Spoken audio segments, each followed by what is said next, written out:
Danes dežuje, moje prodajno mesto pa ni pod streho. To je nekako še ena ovira, s katero se morajo prodajalci soočati pogosto.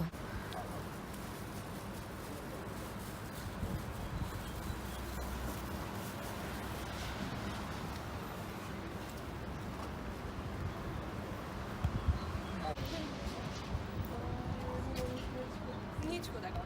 Leto je, hvala.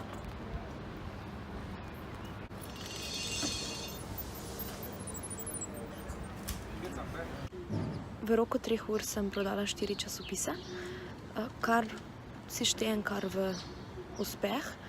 Je pa res, da je zdaj pred trgovino takšen čas, da je cirkulacija ljudi velika.